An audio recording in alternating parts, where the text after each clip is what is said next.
नमस्कार दोस्तों, कहा से कहानी चैनल में आप सबका एक बार फिर से स्वागत है। आज मैं आपके सामने गाय दी मोपासा की एक बेहद दिलचस्प और रोचक कहानी लेकर आई हूँ। कहानी में लेखक ने महिला के मनोभावों को बहुत ही बेहतरीन ढंग से दर्शाया है। इस कहानी का केंद्र बिंदु भी महिला है, जो कि 30 साल की छोटी सी उम्र में 7 बच्चों की मां बन गई है। कहानी के शुरुआत में महिला काफ़ी कठोर लगती है, पर धीरे धीरे जब कहानी आगे बढ़ती है तो महिला का वह कठोर और मजबूत इरादा हमें अच्छा लगने लगता है। कैसे एक पति या पुरुष अपने शंकालु स्वभाव के कारण एक महिला को बार बार मातृत्व की तरफ धकेलता है ताकि वह बच्चे पालती रहे और समाज से उसकी दूरी बनी रहे, वह चार दीवारी के अंदर रहे और उसकी सुंदरता ढल जाए। कहानी में महिला अपने पति को धिक्कारती है जब उसे अपने पति के गंदे इरादों का पता चलता है। वह अपने पति को बताती है कि वह एक उपभोग और बच्चा पैदा करने की मशीन नहीं है। कैसे वह अपनी सूझबूझ से अपने पति को समझाती है। क्या होता है जब अपने पति को एक बहुत बड़ा सच बताती है? क्या वह सच सुनकर उसका पति उसे छोड़ देगा? क्या महिला को अफसोस होगा कि उसने ये सच बताया क्यों? क्या महिला इन सारे सवालों के जवाब पा पाएगी? यह सब सुनने के लिए, इन सारे सवालों के जवाब जानने के लिए सुनते हैं ये कहानी। तो शुरू करते हैं कहानी। एक बहुत शानदार बग्गी हवेली के सामने आकर खड़ी हुई। उसमें 2 खूबसूरत काले घोड़े जुते हुए थे। जून के महीने के अंतिम दिन थे। शाम के कोई 5:30 बज रहे थे। हवेली के बड़े से प्रांगण में गुनगुनी धूप चमक रही थी। काउंटेस द मस्कारे नीचे आई और तभी उसका पति गाड़ी के दरवाजे पर दिखाई दिया। वह घर लौट रहा था। वह कुछ पल रुककर अपनी पत्नी को देखता रहा। उसका चेहरा पीला पड़ गया। उसकी पत्नी बहुत खूबसूरत, सौम्य और अलग ही दिखाई देती थी। उसका चेहरा अंडाकार लंबा था। रंगत सुनहरे हाथी दांत जैसी थी। बड़ी बड़ी काली आंखें थी और बाल काले थे। वह अपनी गाड़ी में बैठ गई। उसने अपने पति की ओर देखा भी नहीं, उसकी तरफ गौर भी नहीं किया। उसमें कुलीनता का एक ऐसा विशेष भाव था कि उसके पति को इतने अरसे से खाई जा रही ईर्ष्या एक बार फिर उसके मन को कचोटने लगी। वह अपनी पत्नी के पास जाकर बोला, घूमने जा रही हो? उसने हिकारत से जवाब दिया, वह तो तुम देख रहे हो, बवादा बुलानी में। शायद मैं भी चल सकता हूँ, गाड़ी तो तुम्हारी ही है। उसने अपनी पत्नी के जवाब देने के लहजे पर कोई आश्चर्य नहीं हुआ और वह अंदर जाकर उसकी बगल में बैठ गया। बवादा बुलानी, उसने कहा और गाड़ी का दरबान कूदकर कोचवान की बगल में बैठ गया। घोड़े हमेशा की तरह जमीन पर पैर मारकर अपने सिरों को हिलाने लगे। फिर वे सड़क पर आ गए। पति पत्नी एक दूसरे की बगल में चुपचाप बैठे रहे। पति सोच रहा था कि बातचीत कैसे शुरू की जाए। वह हट में इतनी तनकर बैठी थी कि उसकी बात शुरू करने की हिम्मत ही नहीं हुई। लेकिन आखिर में पति ने बड़ी चालाकी से काउंटेस के दस्ताने में बंद हाथ को जैसे अनायास ही छू दिया। लेकिन उसने अपना हाथ झटके से अलग कर लिया। उसके अंदाज में इतनी हिकारत थी कि दबंग और बेलगाम स्वभाव का होने के बावजूद वह सोच में डूब गया। गाब्रिएल, आखिर में वह बोला, क्या चाहिए? मेरे ख्याल में तुम बहुत सुंदर लग रही हो। पत्नी ने कोई जवाब नहीं दिया, बस गाड़ी में टिक कर लेटी रही। वह किसी चिड़ी हुई महारानी सी दिख रही थी। इस समय वह जैलिस मार्ग में होकर ऑफ द गायोफ की तरफ बढ़ रहे थे। एक विशाल स्मारक लंबे छायादार मार्ग के अंत में लाल आसमान की पृष्ठभूमि में अपना बाहरी मेहराब उठाए खड़ा था और सूरज ऐसे लग रहा था जैसे इसमें डूब रहा हो।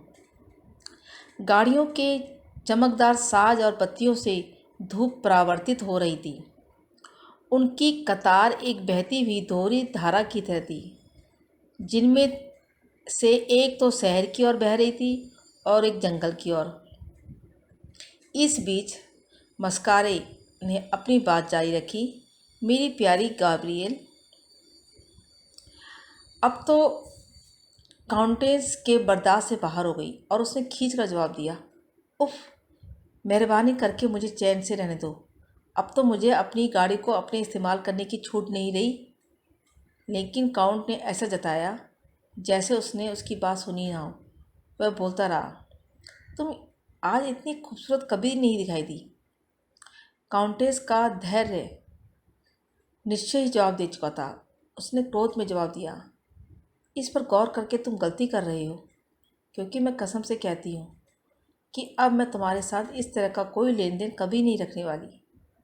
यह जवाब सुनकर काउंट तो सकते में ही आ गया और उत्तेजित भी हो उठा। उसका हिंसक स्वभाव उस पर हावी हो गया। वह बोला, तुम क्या चाहती हो, क्या कहना चाहती हो? यह बात उसने इस तरह कही कि उससे उसका प्रेमी पुरुष का नहीं बल्कि पार्श्विक मालिक का चेहरा ही उजागर हुआ। लेकिन काउंटेस ने धीमी आवाज़ में जवाब दिया, जिससे पहियों की जोरदार गड़गड़ाहट के बीच नौकर उनकी बात ना सुनने पाए। अच्छा, मैं क्या कहना चाहती हूँ? अब मैं तुम्हें फिर से पहचान रही हूँ। क्या तुम मुझसे सब कुछ जानना चाहते हो? हाँ, वह सब कुछ जो मेरे उस समय मन में है, जब से मैं तुम्हारी खुदगर्जी का शिकार हो रही हूँ। काउंट का चेहरा आश्चर्य और क्रोध से लाल हो गया था। वह दांत भींचकर गुर्राया, हाँ, मुझे सब कुछ बताओ। काउंट एक लंबा चौड़े कंधों वाला आदमी था। उसकी एक लंबी दाढ़ी थी। वह एक खूबसूरत आदमी था, एक शरीफ आदमी, एक दुनियादार आदमी था, जो एक मुकम्मिल शौहर और जिम्मेदार बाप था। जब से वो घोड़ा गाड़ी में बैठे थे, तब से पहली बार काउंटेस उसकी तरफ मुड़ी और उसकी आंखों में आंखें डालकर कहा, आह, तुम्हें ये जान लेना चाहिए कि मैं हर बात के लिए तैयार हूँ। आज मैं किसी बात से नहीं डरती, तुमसे तो बिल्कुल भी नहीं। काउंट भी उसकी आंखों में आंखें डालकर देख रहा था। वह धीमे से बोला, तुम पागल हो? नहीं, लेकिन अब मैं मौत की उस घृणा भरी सज़ा का शिकार नहीं बनूंगी जिसे तुमने मुझ पर 11 साल तक थोपा है। मैं इस दुनिया की औरत की तरह जीना चाहती हूँ, जैसा कि मुझे अधिकार है, जैसा कि सभी औरतों का अधिकार है। काउंट का चेहरा अचानक पीला पड़ गया। वह अटकता हुआ बोला, मैं तुम्हारी बात समझा नहीं। ओह हाँ, तुम मेरी बात अच्छी तरह से समझते हो। मैंने जब पिछले बच्चे को पैदा किया था, तब से 3 महीने बीत चुके हैं, और क्योंकि मैं अभी भी बहुत खूबसूरत हूँ और अपनी तमाम कोशिशों के बावजूद तुम मेरे शरीर को नहीं बिगाड़ सके, जैसा कि तुमने अभी अभी सीढ़ियों पर देखकर समझ लिया। तुम सोच रहे हो कि अब समय आ गया है कि मैं फिर से माँ बनूं, लेकिन तुम बकवास कर रही हो। नहीं, मैं बकवास नहीं कर रही। मैं 30 की हूँ और मैं 7 बच्चे पैदा कर चुकी हूँ। हमारी शादी को 11 साल हो गई। तुम सोचते हो कि ये अभी और 10 साल चलेगा और उसके बाद तुम चलना छोड़ दोगे? काउंट ने अपनी बेगम का हाथ पकड़ लिया और उसे कहा, मैं तुम्हें ज़्यादा देर तक इस तरह की बातें करने की इजाज़त नहीं दूंगा, और मैं तुमसे आखिरी तक बात करती रहूँगी जब तक कि मैं वह सब नहीं कह लेती जो मुझे कहना है। अगर तुमने मुझे रोकने की कोशिश की तो मैं चिल्लाकर बात करूँगी, ताकि कोच बॉक्स में बैठे दोनों नौकर सुन लें। मैंने तुम्हें इसी मकसद से अपने साथ आने दिया है, क्योंकि यहाँ मेरे पास ये जो गवाह है जो तुम्हें इस बात के लिए बातें कर देंगे कि तुम मेरी बात सुनो और अपने आप को काबू में रखो। इसे अब ध्यान देकर मेरी बात सुनो। मैंने तुमसे हमेशा नफ़रत की है। मैंने हमेशा ही तुम पर इसे व्यक्त भी किया है, क्योंकि मैंने कभी झूठ नहीं बोला। तुमने मेरे विरोध के बावजूद मेरे से शादी करी। मेरे माँ बाप परेशानी में थे। तुमने उन्हें मजबूर किया कि वे तुम्हारे साथ मेरी शादी कर दें, क्योंकि तुम पैसे वाले थे। उन्होंने मेरे आंसुओं के बावजूद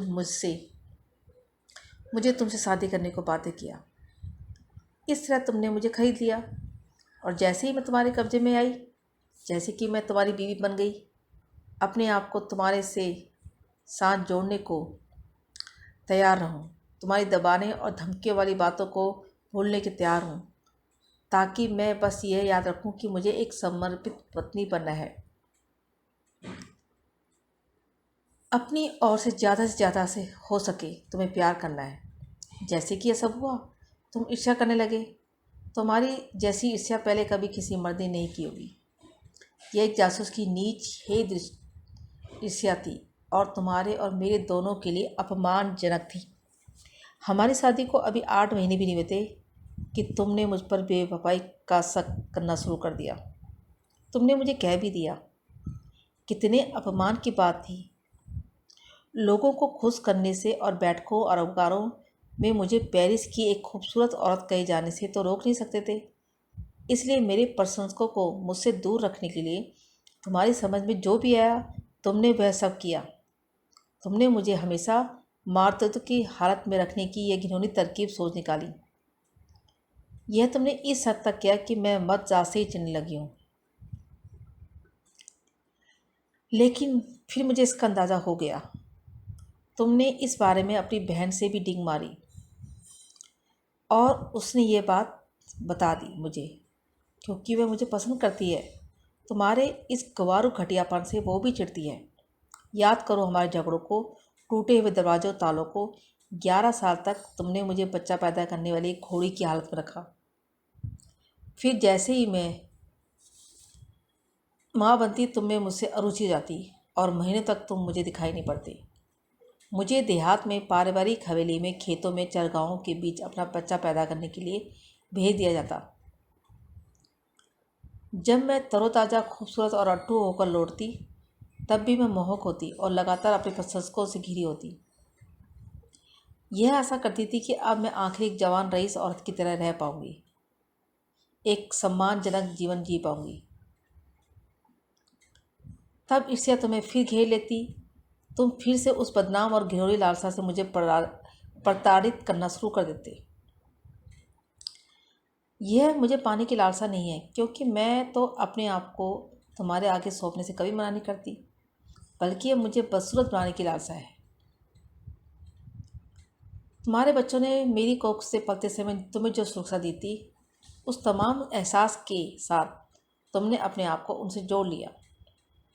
तुमने मेरे प्रति स्नेही महसूस किया और अपने उस घिनौने डर के बावजूद, जो मुझे माँ बंदा देखने की खुशी के कारण कुछ समय के लिए ख़त्म हो जाता था।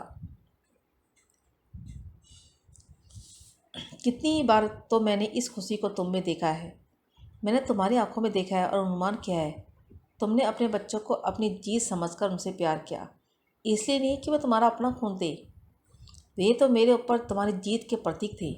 वे प्रतीक थे मेरी जवानी, मेरी खूबसूरती, मेरे आकर्षक, मेरी प्रशंसाओं के ऊपर और उन लोगों पर तुम्हारी जीत की जो मेरे आगे खुलकर मेरी प्रशंसा नहीं करते थे, बल्कि धीमे शब्दों में करते थे।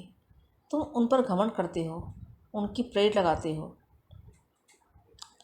तुम उन्हें दोपहर का शो दिखाने थिएटर ले जाते हो ताकि लोग तुम्हें उनके बीच देखें और कहें, कितना रहमदिल बाप है, जिससे इसे दोहराया जा सके।